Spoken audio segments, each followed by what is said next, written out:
উন্নত চিকিৎসার জন্য লন্ডনে পৌঁছেছেন বিএনপি চেয়ারপারসন ও সাবেক প্রধানমন্ত্রী বেগম খালেদা জিয়া। তাকে স্বাগত জানান তার বড় ছেলে বিএনপির ভারপ্রাপ্ত চেয়ারম্যান তারেক রহমান ও পুত্রবধূ জুবাইদা রহমান। দীর্ঘদিন পর অসুস্থ মাকে দেখে জড়িয়ে ধরেন তারেক রহমান। এ সময় বিমানবন্দরে আবেগঘন পরিবেশ সৃষ্টি হয়। বাংলাদেশ সময় বিকেল ৩টায় লন্ডনের হিথ্রো বিমানবন্দরে পৌঁছান বিএনপি চেয়ারপারসন বেগম খালেদা জিয়া। ছেলে তারেক রহমান ৭ বছর পর মাকে দেখে আবেগে আপ্লুত হয়ে পড়েন।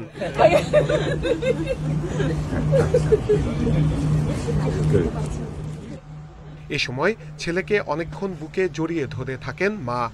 কত জুলুম নির্যাতন সহ্যের পর এই সাক্ষাৎ। এ সময় এয়ারপোর্টে আবেগঘন পরিবেশের সৃষ্টি হয়। এই মুহূর্তে পাশে ছিলেন পুত্রবধূ ডাক্তার জুবাইদা রহমান।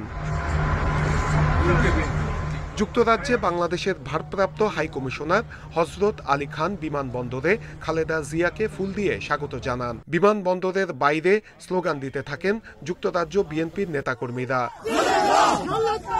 দীর্ঘদিন ধরে বিএনপি চেয়ারপারসনের liver cirrhosis, kidney, heart, diabetes, arthritis সহ নানা শারীরিক অসুস্থতা রয়েছে। উন্নত চিকিৎসার জন্যই তার এই লন্ডন যাত্রা। ঐতিহ্যবাহী লন্ডন ক্লিনিকে ভর্তি হচ্ছেন খালেদা জিয়া। বিএনপি চেয়ারপারসন সবশেষ ২০১৭ সালের ১৫ জুলাই লন্ডন সফরে এসেছিলেন। এরপর তার আর কোনো বিদেশ সফর হয়নি।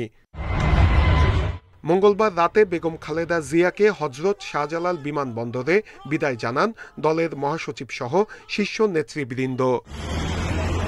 নূরে আলম, ইন্ডিপেন্ডেন্ট নিউজ, ঢাকা।